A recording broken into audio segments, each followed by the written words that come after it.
ನಮಸ್ತೆ ವೀಕ್ಷಕರೇ, ಮತ್ತೊಮ್ಮೆ ಸುದೇಶ್ ಕಿಚನ್ಗೆ ಸ್ವಾಗತ. ಇವತ್ತು ಒಂದು ಒಳ್ಳೆಯ ಮಾಹಿತಿಪೂರ್ಣ ವಿಡಿಯೋ ಉಂಟಾಯ್ತಾ.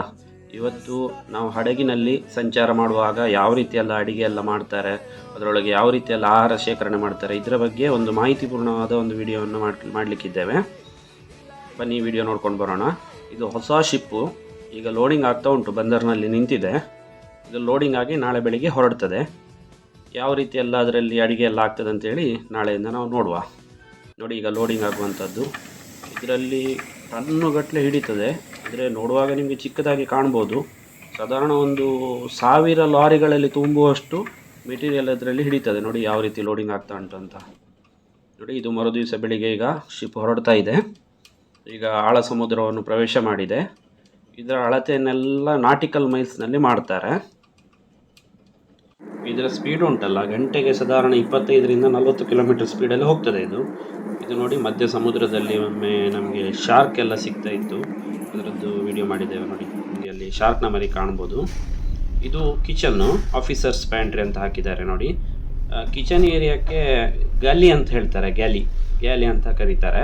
ಶಿಪ್ನೊಳಗೆ ಇರುವಂಥದ್ದು. ಅದರೊಳಗೆ ಪ್ರವೇಶ ಮಾಡಬೇಕಾದ್ರೆ ಎಲ್ಲ ಪ್ರೋಟೋಕಾಲ್ಸ್ ಇದೆ. ಅದರ ಪ್ರಕಾರ ನಾವು ಕೈಯೆಲ್ಲ ವಾಶ್ ಮಾಡಿ ಕ್ಲೀನಾಗಿ ಅದರೊಳಗೆ ಅವರ ಡ್ರೆಸ್ ಕೋಡ್ ಇದೆ, ಆ ಥರ ನಾವು ಒಳಗಡೆ ಹೋಗಬೇಕು. ನೋಡಿ, ಈಗ ಒಳಗಡೆ ಯಾವ ರೀತಿ ಇದೆ ನೋಡಿ. ಎಲ್ಲ ಎಲೆಕ್ಟ್ರಿಕಲ್, ಯಾವುದು ಕೂಡ ಗ್ಯಾಸ್ ಯಾವುದು ಯೂಸ್ ಆಗೋದಿಲ್ಲ. ಎಲೆಕ್ಟ್ರಿಕ್ ಓವನ್ ಇರ್ತದೆ, ಎಲ್ಲ ಎಲೆಕ್ಟ್ರಿಕಲಿ ಅದರಲ್ಲೇ ಎಲ್ಲ ಮಾಡುವಂಥದ್ದು. ನೋಡಿ, ಈಗ ಇಲ್ಲಿ ನೋಡಿ ಒಂದು ಆಟ ನೀಡರ್ ಇದೆ, ಡೋ ನೀಡರ್. ಮತ್ತು ನಿಮಗೆ ಇಲ್ಲಿ ಎಲ್ಲ ರೀತಿಯ ಫುಡ್ಗಳನ್ನು ಕೂಡ ಮಾಡ್ತಾರೆ. ಅಂದರೆ ಈ ಒಂದು ಶಿಪ್ನೊಳಗೆ ಒಂದು ಸಾಧಾರಣ ಒಂದು 25 ಜನ ಕೆಲಸ ಮಾಡ್ತಾರೆ. ಅದರಲ್ಲಿ ಇಂಡಿಯಾದವರು ಇರ್ತಾರೆ, ಆಫ್ರಿಕಾದವರು ಇರ್ತಾರೆ, ಆನಂತರ ಅಮೇರಿಕಾದವರು ಇರ್ತಾರೆ. ಹಾಗೆ ಅವರಿಗೆ ಎಲ್ಲ ರೀತಿಯ ಅವರವರ ಫುಡ್ಡನ್ನು ಮಾಡಬೇಕಾಗ್ತದೆ. ನೋಡಿ, ಇದು ಓವನು ಮತ್ತು ಹಾಟ್ ಪ್ಲೇಟ್, ಅಂದರೆ ನಮ್ಮ ದೋಸೆ ಹೆಂಚಿನ ಹಾಗೆ. ಇದು ಸಾರೆಲ್ಲ ಮಾಡಲಿಕ್ಕೆ ಯೂಸ್ ಮಾಡುವಂಥದ್ದು, ಸೂಪ್ಗಳು ಅಂಥದ್ದೆಲ್ಲ, ಫುಡ್ ವಾರ್ಮರ್ ಇದು. ಇದರಲ್ಲಿ ಲಿಕ್ವಿಡ್ ಐಟಮ್ಸ್ ಎಲ್ಲ ಬಿಸಿ ಆಗ್ತದೆ. ಆಮೇಲೆ ನಿಮಗೆ ನಾವೆಲ್ಲ ಅನ್ನ ತಿಂತೇವೆ, ಬಟ್ ಈ ಯುರೋಪ್ನವರೆಲ್ಲ ಜಾಸ್ತಿಯಾಗಿ ಹೆಚ್ಚಾಗಿ ಅವರೆಲ್ಲ ಈ ಇದನ್ನು ತಿನ್ನುವಂಥದ್ದು, ಬ್ರೆಡ್ಗಳು. ಅದಕ್ಕೋಸ್ಕರ ಓವನ್ ಕೂಡ ಇಟ್ಟಿರ್ತಾರೆ. ಇದು ನೋಡಿ ಫ್ರೈಯರು. ನಾವು ಬಣಲೆಲ್ಲ ಫ್ರೈ ಮಾಡೋದಲ್ವ, ಇಲ್ಲೆಲ್ಲ ಅಂಥದ್ರಲ್ಲಿ ಫ್ರೈ ಮಾಡ್ತಾರೆ. ಮತ್ತು ಇನ್ನೊಂದು ವಿಶೇಷ ಅಂದರೆ ಕಬ್ಬಿಣದ ಯಾವುದೇ ವಸ್ತುಗಳನ್ನು ಇದರೊಳಗೆ ಬಳಸಲಿಕ್ಕೆ ಇಲ್ಲ. ಆಹಾರ ತಯಾರಿಸುವಾಗ ಅದು ಕೆಮಿಕಲ್ ರಿಯಾಕ್ಷನ್ ಆಗ್ತದೆ ಅಂತ ಹೇಳಿ ಯಾವುದನ್ನು ಬಳಸಲಿಕ್ಕೆ ಬಿಡೋದಿಲ್ಲ. ನೀವು ಚಾಕು ಕೂಡ ಸ್ಟೇನ್ಲೆಸ್ ಸ್ಟೀಲ್ ಇದ್ದೇ ಯೂಸ್ ಮಾಡಬೇಕಾಗ್ತದೆ. ಇದು ಓವನ್ ಈಗ ನೋಡಿದ್ದು ನೀವು. ಮತ್ತು ಫುಡ್ ವೇಸ್ಟೇಜ್ ಎಲ್ಲ ನೋಡಿ, ಅದನ್ನು ಕೂಡ ಬೇರೆ ಬೇರೆ ಮಾಡಲಿಕ್ಕೆ ಉಂಟು. ನಮ್ಮ ಶೆಫ್ ನೋಡಿ ಇಲ್ಲಿ ಕೆಲಸ ಮಾಡ್ತಾ ಇದ್ದಾರೆ. ಈಗ ಕಿಚನ್ ಯಾವ ರೀತಿ ಎಲ್ಲ ಉಂಟು ಅಂತ ನೀವು ನೋಡ್ತಾ ಇದ್ದೀರಲ್ವ. ಹಾಗೆ ಇದು ನೋಡಿ, ಈ ಬ್ರೆಡ್ ಎಲ್ಲ ಮಿಕ್ಸಿಂಗ್ ಮಾಡಲಿಕ್ಕೆ, ಬ್ರೆಡ್ಡಿನ ಹಿಟ್ಟನ್ನು ಮಿಕ್ಸ್ ಮಾಡಲಿಕ್ಕೆ ಇರುವಂತಹ ಮಿಷಿನ್ಗಳು.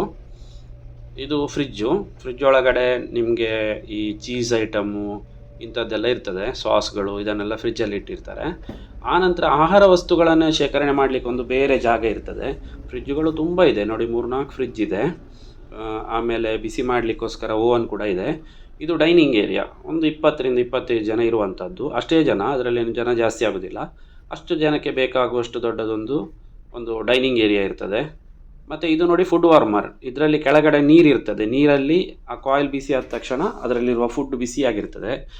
ಇದು ನಿಮಗೆ ಆಶ್ಚರ್ಯ ಆಗ್ಬೋದು ನೋಡಿ, ಪೋಡಿ ಮತ್ತು ಉಪ್ಪಿಟ್ಟು ಮತ್ತು ಅವಲಕ್ಕಿ ಎಲ್ಲ ಮಾಡಿದ್ದಾರೆ ನೋಡಿ. ಇದು ನೋಡಿ, ಇದು ಎಂಥದ್ದು ಅನ್ನದಿಂದ ಮಾಡುವಂಥ ಚಿತ್ರಾನ್ನ, ಇಂಥದ್ದೆಲ್ಲ ಐಟಮ್ ಮಾಡಿದ್ದಾರೆ. ಸಾಂಬಾರು ನೋಡಿ. ಅಂದರೆ ಅವರು ಎಲ್ಲ ಅದರಲ್ಲಿ ಅಡುಗೆ ಮಾಡೋರೊಬ್ಬರು ಇದ್ದಾರೆ. ಅವರು ನಿಮ್ಮದು ಎಲ್ಲ ರೀತಿಯ ಅಡುಗೆಗಳನ್ನು ಕೂಡ ಮಾಡ್ತಾರೆ. ಕೇಕು, ಬೇಕಿಂಗ್ ಐಟಮ್ಸು, ಯುರೋಪಿಯನ್ ಸ್ಟೈಲಲ್ಲೂ ಮಾಡ್ತಾರೆ, ಏಷ್ಯಾದ ಸ್ಟೈಲಲ್ಲೂ ಮಾಡ್ತಾರೆ. ನೋಡಿ, ಇದು ಬಿರಿಯಾನಿ ಕೂಡ ಮಾಡಿದ್ದಾರೆ. ಅದಕ್ಕೆ ಬಿರಿಯಾನಿಗೆ ಒಂದು ಸ್ಯಾಲಡ್, ರಾಯ್ತ ಮಾಡಿದ್ದಾರೆ ನೋಡಿ. ಮತ್ತು ರೋಟಿ ಕೂಡ ಮಾಡ್ತಾರೆ ಅವರು. ಎಲ್ಲ ರೀತಿಯ ನಮ್ಮ ಇಂಡಿಯನ್ ಫುಡ್ ಕೂಡ ಮಾಡ್ತಾರೆ. ಅವರಂದರೆ ಅವರಿಗೆ ಅದರಲ್ಲಿ ಎಷ್ಟು ಜನ ಕ್ರೂಸ್ ಇದ್ದಾರೆ, ಯಾವ ದೇಶದವರು ಇದ್ದಾರೆ, ಅವರ ಎಲ್ಲ ದೇಶದ್ದು ಸಾಮಾನ್ಯ ಮಟ್ಟಿಗೆ ಎಲ್ಲ ರೀತಿಯ ಅಡುಗೆ ಅವರಿಗೆ ಗೊತ್ತಿರ್ತದೆ. ನಾವು ಏನನ್ನು ಡಿಮಾಂಡ್ ಮಾಡ್ತೇವೆ ಅದನ್ನು ಅವ್ರು ಮಾಡಿಕೊಡ್ತಾರೆ. ಹಾಗೆ ನೋಡಿ, ಇದು ಇಂಡಿಯನ್ಸ್ಗೆ ನೋಡಿ ಅಮೂಲ್ ಐಸ್ ಕ್ರೀಮ್ ಇದೆ ನೋಡಿ ಇದರೊಳಗೆ. ಈ ಶಿಪ್ಪು ನಮಗೆ ಇಲ್ಲಿ ದಡಕ್ಕೆ ಬಂದಾಗ ಯಾವ ದೇಶಕ್ಕೆ ಹೋಗಿದ್ದೇವೆ ಆ ದೇಶದಲ್ಲಿ ನಮಗೆ ಬೇಕಾದ ಮೆಟೀರಿಯಲ್ ಎಲ್ಲ ನಾವು ಅಲ್ಲಿ ಪರ್ಚೇಸ್ ಮಾಡ್ತೇವೆ. ಹಾಗೆ ಈಗ ನೋಡಿ, ಈ ಶಿಪ್ ಒಳಗೆ ಅದನ್ನೆಲ್ಲ ಯಾವ ರೀತಿ ಶೇಖರಣೆ ಮಾಡ್ತಾರೆ ಅಂತ ಹೇಳುವಂಥದ್ದು ಒಂದು ನಿಮಗೆ ಆಶ್ಚರ್ಯ ಇರ್ಬೋದು. ತಿಂಗಳಾನುಗಟ್ಟಲೆ ಹೋಗ್ತಾ ಇರ್ತದೆ, ಮಧ್ಯದಲ್ಲಿ ಏನು ಸಿಗುವುದಿಲ್ಲ. ಹಾಗಾಗಿ ಆ ಹೊತ್ತಿಗೆ ಬೇಕಾಗುವಂಥ ಆಹಾರ ಪದಾರ್ಥಗಳು ಅದನ್ನೆಲ್ಲ ಒಂದು ಫ್ರೀಝರ್ ರೂಮ್ ಇರ್ತದೆ. ಒಂದು ದೊಡ್ಡ ಮನೆಯಷ್ಟು ದೊಡ್ಡದಿರುತ್ತದೆ ಆಯಿತಾ. ಅದರಲ್ಲಿ ಬೇರೆ ಬೇರೆ ಬೇರೆ ಬೇರೆ ಕೋಣೆ ಇರ್ತದೆ. ಒಂದು 5 ಬೆಡ್ರೂಮ್ನ ಮನೆ ಆಗ್ಬೋದು, ಅಷ್ಟು ದೊಡ್ಡದಿರ್ತದೆ ನೋಡಿ. ಇದು ಈಗ ಸೆಕೆಂಡ್ ಫ್ಲೋರ್, ಕೆಳಗಡೆ ಇಳಿಬೇಕು. ಹಂತ ಹಂತವಾಗಿರ್ತದೆ ಶಿಪ್ನೊಳಗಡೆ. ಅಂದರೆ ಒಂದು ಜನರೇಟರ್ ರೂಮ್ ಇರ್ತದೆ ಕೆಳಗಡೆ, ಅದರ ಮೇಲ್ಗಡೆ ಈ ಸ್ಟೋರ್ ರೂಮ್ ಇರ್ತದೆ, ಅದರ ಮೇಲ್ಗಡೆ ಕಿಚನ್ ಇರ್ತದೆ, ಅದರ ಮೇಲೆ ರೆಸ್ಟ್ ಮಾಡಲಿಕ್ಕೋಸ್ಕರ ರೂಮ್ ಇರ್ತದೆ, ಹಾಗೆಲ್ಲ ಇರ್ತದೆ ನೋಡಿ. ಇದು ಈಗ ಕೆಳಗಡೆ ರೂಮ್ ಇದೆ. ಇದು ಸಾಮಾನ್ಯವಾಗಿ ನಾವು ದಿನ ಬಳಕೆಗೆ ಐಟಮ್ ಮಾಡುವಂತಹ ಒಂದು ವಸ್ತುಗಳು. ದಿನ ಬಳಕೆಗೆ ಹೇಗೆ ಬಳಕೆ ಮಾಡ್ತೇವೆ ನೋಡಿ. ಈಗ ಮೆಣಸು ಹುಡಿ, ಕಾಫಿ ಹುಡಿ, ಟೀ ಹುಡಿ ಅದೆಲ್ಲ ಉಂಟು ಇಲ್ಲಿ. ಗೋಧಿ ಹಿಟ್ಟು ಮತ್ತು ಮೈದಾ ಏನೆಲ್ಲ ಬೇಕು ನೋಡಿ, ಎಲ್ಲ ಇದರಲ್ಲಿ ಇರ್ತದೆ. ಇದು ಕೂಲಿಂಗ್ ಏರಿಯಾ ಅಲ್ಲ, ಇದು ಸಾಮಾನ್ಯವಾಗಿ ಶೇಖರಣೆ ಮಾಡುವಂಥದ್ದು. ಇದರ ನಂತರ ಇಂಥದ್ದು ಒಂದು 3-4 ಇದೆ ನೋಡಿ. ಅದರಲ್ಲೆಲ್ಲ ಬೇರೆ ಬೇರೆ ಟೆಂಪ್ರೇಚರ್ನಲ್ಲಿ ಬೇರೆ ಬೇರೆ ಐಟಮ್ಗಳನ್ನೆಲ್ಲ ಅಲ್ಲಿ ಶೇಖರಣೆ ಮಾಡ್ತಾರೆ ನೋಡಿ. ಈಗ ತೋರಿಸ್ತೇನೆ ನಿಮಗೆ. ಈಗ ನೀವು ತರಕಾರಿ ಎಲ್ಲ ಇಡೋದಾದರೆ ಅದು ಒಂದೊಂದು ತಿಂಗಳು ಬರಬೇಕಲ್ವಾ. ಅದು ತರಕಾರಿ ಎಲ್ಲ ಏನು ಮಾಡ್ತಾರೆ ಅಂತ ಹೇಳಿದರೆ, ಅದನ್ನು ಬಾಟ್ಲ್ ಕೂಲರ್ ಥರ, ಅಂದರೆ ನಾವು ಮಾಮೂಲಿ ಫ್ರಿಡ್ಜ್ ಮನೆಗಳಲ್ಲಿ ಯಾವ ರೀತಿ ಇರ್ತದೆ ನೋಡಿ, ಅದರಲ್ಲಿ ಇಡ್ತಾರೆ. ಇಲ್ಲಾಂದರೆ ಅದು ಡೀಪ್ ಫ್ರೀಝರ್ನಲ್ಲಿ ಇಡ್ಲಿಕ್ಕೆ ಆಗೋದಿಲ್ಲ, ಅದು ಹಾಳಾಗ್ತದೆ ನೋಡಿ. ಈಗ ಇದರಲ್ಲಿ ತರಕಾರಿ ಇಟ್ಟಿದ್ದಾರೆ ನೋಡಿ, ಎಲ್ಲ ರೀತಿಯ ತರಕಾರಿ ಉಂಟು ನೋಡಿ. ಬೇಬಿ ಕಾರ್ನ್ ಉಂಟು, ಕ್ಯಾರೆಟ್ ಉಂಟು, ಮತ್ತು ಮೂಸಂಬಿ, ಆ್ಯಪಲ್ಲು, ಬನಾನಾ, ಏನೆಲ್ಲ ಬೇಕು, ಆಲೂಗಡ್ಡೆ ಎಲ್ಲ ಇದರಲ್ಲಿ ಇಟ್ಟಿದ್ದಾರೆ ನೋಡಿ ಪೂರ್ತಿ. ಸಾಧಾರಣ ಇದು 1 ತಿಂಗಳು ನಾವು ಪ್ರಯಾಣ ಮಾಡುವಾಗ 1 ತಿಂಗಳಿಗೆ ಎಷ್ಟು ಬೇಕು ಅಷ್ಟು ಇದರಲ್ಲಿ ಸ್ಟಾಕ್ ಆಗಿರ್ತದೆ ನೋಡಿ. ಕ್ಯಾರೆಟ್ ಉಂಟು. ಯಾವುದಾದ್ರೂ ಖಾಲಿ ಆದರೆ ಮತ್ತೆ ನಾವು ಅಲ್ಲಿ ಪುನಃ ಅಲ್ಲಿ ಒಂದು ಇಂಡೆಂಟ್ ಹಾಕಿ ತಗೊಳ್ತೇವೆ ಹಾಗೆ. ಈಗ ನೋಡಿ, ಇಲ್ಲಿಂದ ಇನ್ನೊಂದು ಕೋಣೆಗೆ ಹೋಗುವ. ಅದರಲ್ಲಿ ನಿಮಗೆ ಫಿಶ್ ಇದೆ ನೋಡಿ. ಫಿಶ್ ತಿನ್ನುವವರಿಗೆ ಫಿಶ್ ಎಲ್ಲ ಇಡ್ತಾರೆ. ಫಿಶ್ ಅಂದರೆ ನಮ್ಮ ಇಲ್ಲಿ ಸೆಂಟ್ರಲ್ ಮಾರ್ಕೆಟ್ನ ಥರ ದೊಡ್ಡ ದೊಡ್ಡ ಫಿಶ್ ಎಲ್ಲ, ಸೆಂಟ್ರಲ್ ಅಲ್ಲ, ಎಂಥದ್ದು ಸ್ಟೇಟ್ ಬ್ಯಾಂಕಲ್ಲಿ ಇಟ್ಟ ಹಾಗೆ ಈ ಫಿಶ್ ಇಡೋದಿಲ್ಲ. ಎಲ್ಲ ಕಟ್ ಮಾಡಿ ಅದೆಲ್ಲ ಪ್ಯಾಕ್ ಆಗಿ ಬರ್ತದೆ ನೋಡಿ. ಎಲ್ಲ ಸಪ್ರೇಟಾಗಿ ಪ್ಯಾಕ್ ಆಗಿ ಬಂದಿದೆ, ಆದರೆ ಹೆಸರೆಲ್ಲ ಗೊತ್ತಿಲ್ಲ ನೋಡಿ. ನೋಡ್ತು ಬಾಕ್ಸಲ್ಲಿ ಅದನ್ನೆಲ್ಲ ತುಂಬಿಸಿ ಇಡ್ತಾರೆ, ಅದು ಹಾಗೆ ಇರ್ತದೆ. ಮತ್ತು ಇದರೊಳಗೆ ಹೋಗುವಾಗ ಉಂಟಲ್ಲ, ಒಂದು ಜರ್ಕಿನ್ ಕೊಡ್ತಾರೆ, ಅದನ್ನು ಹಾಕ್ಕೊಂಡು ಹೋಗಬೇಕು, ಇಲ್ಲಾದರೆ ಮರಗಟ್ಟಿ ಹೋಗ್ಬೋದು ಹೊರಗೆ ಬರುವಾಗ, ಅಷ್ಟು ಕೋಲ್ಡ್ ಇರ್ತದೆ ಒಳಗಡೆ. ಮತ್ತು ನೋಡಿ, ಇದು ಮಾಂಸ ಎಲ್ಲ ಇಡುವಂಥದ್ದು, ಮೀಟ್ ಅಂತ ಬರೆದಿದೆ ನೋಡಿ.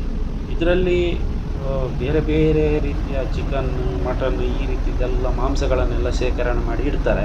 ಅದು ಕೂಡ ಹಾಗೆ, ಅದು ರಾ ಮೀಟ್ ಇರುವುದಿಲ್ಲ. ಅದನ್ನೆಲ್ಲ ಏನು ಮಾಡ್ತಾರೆ, ಅದನ್ನೆಲ್ಲ ಸಂಸ್ಕರಣೆ ಮಾಡಿ ಹಾಳಾಗದ ಹಾಗೆ ಅದನ್ನು ತಂದು ಇಲ್ಲಿ ಕೊಡ್ತಾರೆ. ಅದನ್ನು ಇಲ್ಲಿ ಡೀಪ್ ಫ್ರೀಝರ್ನಲ್ಲಿ ಸ್ಟಾಕ್ ಮಾಡ್ತಾರೆ. ಇದು ತಿಂಗಳಾನುಗಟ್ಟಲೆ, ಅದಕ್ಕೆ ಒಂದು 3 ತಿಂಗಳೆಲ್ಲ ಹಾಳಾಗೋದಿಲ್ಲ, ಆ ರೀತಿಯಲ್ಲಿ ಇದನ್ನು ಸ್ಟಾಕ್ ಮಾಡ್ತಾರೆ. ಇದು ನೋಡಿ ಗೇಜ್, ಹೊರಗಡೆಯಿಂದ ಗೇಜಲ್ಲಿ ನೋಡ್ತಾ ಇರ್ತಾರೆ, ಟೆಂಪ್ರೇಚರ್ ಎಲ್ಲ ಚೆಕ್ ಮಾಡಲಿಕ್ಕೆ ಒಬ್ಬರು ಇರ್ತಾರೆ. ಆನಂತರ ನೋಡಿ, ಒಂದು ಅಲ್ರಾಮ್ ಸಿಸ್ಟಮ್ ಇದೆ, ಕಾಲ್ ಯೂನಿಟು. ಇಲ್ಲಿ ಹೇಗೆ ಇರ್ತದೆ ಅಂತ ಹೇಳಿದರೆ, ನೀವು ಒಂದು ವೇಳೆ ಒಳಗಡೆ ಹೋದರೆ ಹೊರಗಿಂದ ಲಾಕ್ ಆಗ್ತದೆ, ಅದು ಒಳಗಿಂದ ಅದನ್ನು ಓಪನ್ ಮಾಡಲಿಕ್ಕೆ ಆಗೋದಿಲ್ಲ. ಒಂದು ವೇಳೆ ಇಲ್ಲಿ ಅದು ಡೀಪ್ ಫ್ರೀಝರ್ ಒಳಗೆ ಹೋದವ ಲಾಕ್ ಆದರೆ ಅವನು ಇಲ್ಲಿ ಸತ್ತು ಹೋಗೋ ವಿಲವರಿ. ಅದಕ್ಕೋಸ್ಕರ ಎಂತ ಮಾಡ್ತಾರೆ ಅಂತ ಹೇಳಿದರೆ, ಅಲ್ಲೊಂದು ಬಟನ್ ಇರ್ತದೆ, ಅದನ್ನು ಪ್ರೆಸ್ ಮಾಡಿದರೆ ಅಲ್ರಾಮ್ ಆಗ್ತದೆ. ಅಲ್ರಾಮ್ ಆಗಿ ಯಾರಾದರೂ ಓಡಿ ಬಂದು ಮತ್ತೆ ಓಪನ್ ಮಾಡ್ತಾರೆ. ಆ ರೀತಿ ಎಲ್ಲ ಸಿಸ್ಟಮ್ ಉಂಟು ಅದರಲ್ಲಿ. ನೋಡಿ ಬನ್ನಿ, ಈಗ ಫ್ರೀಝರ್ ರೂಮ್ ಎಲ್ಲ ತೋರಿಸಿದೆ. ಮನೆ ಎಷ್ಟು ದೊಡ್ಡದುಂಟು ನೋಡಿದ್ರಲ್ಲ. ಇನ್ನು ಮೇಲ್ಗಡೆ ಹೋಗುವ. ಯಾವ ರೀತಿಯೆಲ್ಲ ಉಂಟು ನೋಡಿ ಸ್ಟೆಪ್ಪು. ಇವತ್ತು ನೋಡಿ ದೋಸೆ ಮಾಡಿದ್ದಾರೆ ನೋಡಿ. ನಿಮಗೆ ಆಶ್ಚರ್ಯ ಆಗ್ಬೋದು, ಇಲ್ಲಿ ನಾವು ಏನೆಲ್ಲ ಮನೆಯಲ್ಲಿ ತಿಂತೇವೆ, ದೋಸೆ, ಚಟ್ನಿ, ನಾವು ನಮಗೆ ಏನು ಡಿಮಾಂಡ್ ಮಾಡ್ತೇವೆ ಅದನ್ನೆಲ್ಲ ಮಾಡಿಕೊಡ್ತಾರೆ ಅವರು ನೋಡಿ. ಚೆನ್ನಾಗಿದೆ. ಒಂದು ಸಲ ಒಂದು ಶಿಪ್ ಒಳಗಡೆ ಹೋದರೆ 6 ತಿಂಗಳು ಮಿನಿಮಮ್ ಅದರೊಳಗಡೆ ಇರ್ತೇವೆ. ಅಷ್ಟೆಲ್ಲ ಇರುವಾಗ ನಮಗೆ ಇಲ್ಲಿ ಏನು ಆಹಾರ ಎಲ್ಲ ಬೇಕಾಗ್ತದೆ, ಅದನ್ನೆಲ್ಲ ಅವ್ರು ಮಾಡ್ತಾರೆ ನೋಡಿ. ಇದೆಲ್ಲ ವಾಶ್ ಮಾಡಲಿಕ್ಕೋಸ್ಕರವಂತ ಯೂಸ್ ಮಾಡುವಂಥದ್ದು ಡಿಶ್ ವಾಷರ್ ಇದು. ಈ ಪ್ಲೇಟ್ಗಳು, ಪಾತ್ರೆಗಳು ಇದನ್ನೆಲ್ಲ ಅದರೊಳಗೆ ಇಟ್ಟು ವಾಶ್ ಮಾಡ್ತಾರೆ. ಹಾಗೆ ಪ್ರತಿಯೊಂದು ಕೂಡ ನೀವು ಹೇಗೆ ಒಂದು ಹೋಟೆಲ್ ನಡೀತದೆ ನೋಡಿ, ಅದೇ ರೀತಿಯಲ್ಲಿ ಹೋಟೆಲ್ನಲ್ಲಿ ಆದ ಹಾಗೆ ಇಲ್ಲಿ ಆಗ್ತದೆ. ನಿಮಗೆ ನಾನೊಂದು ಪಾರ್ಟಿದು ವಿಡಿಯೋ ತೋರಿಸ್ತೇನೆ ನೋಡಿ.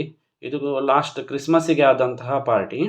ನಾವು ಇಲ್ಲಿ ಭೂಮಿಯ ಮೇಲೆ ಹೇಗೆ ದೀಪಾವಳಿ, ಆನಂತರ ಕ್ರಿಸ್ಮಸ್ ಇಂಥದ್ದನ್ನೆಲ್ಲ ಹೇಗೆ ಆಚರಣೆ ಮಾಡ್ತೇವೆ ನೋಡಿ, ಅದೇ ರೀತಿ ಶಿಪ್ ಒಳಗೆ ಕೂಡ ಆಚರಣೆ ಮಾಡ್ತಾರೆ. ಅವರೊಂದು 20-25 ಜನ ಫ್ರೆಂಡ್ಲಿ ಆಗಿರ್ತಾರಲ್ವ, ಅವರೇ ಒಂದು ಒಳ್ಳೆಯ ಪಾರ್ಟಿ ಆಯೋಜನೆ ಮಾಡಿ, ಅಲ್ಲಿರುವಂಥ ಶೆಫ್ಗಳು ಒಂದು ಒಳ್ಳೆಯ ಒಂದು ಆಹಾರ ಎಲ್ಲ ತಯಾರು ಮಾಡಿ ಆ ದಿವಸ ಒಂದು ಪಾರ್ಟಿ ಮಾಡ್ತಾರೆ ನೋಡಿ. ಎಷ್ಟು ಐಟಮ್ ಮಾಡಿದ್ದಾರೆ ನೋಡಿ, ತುಂಬ ಉಂಟು. ಇರೋದು ಒಂದು 22-25 ಜನ ಅಷ್ಟೇ, ಬಟ್ ಎಲ್ಲ ಮಾಡಿದ್ದಾರೆ ನೋಡಿ, ಚೆಂದಾಗಿದೆ. ಅದರದ್ದು ಒಂದರದ್ದು ನನಗೆ ಹೆಸರು ಗೊತ್ತಿಲ್ಲ. ಇವತ್ತಿನ ವಿಡಿಯೋ ಹೇಗೆ ಆಗಿದೆ ಅಂತೇಳಿ ಕಮೆಂಟ್ ಮಾಡಿ, ಲೈಕ್ ಮಾಡಿ, ಶೇರ್ ಮಾಡಿ. ವಂದನೆಗಳು.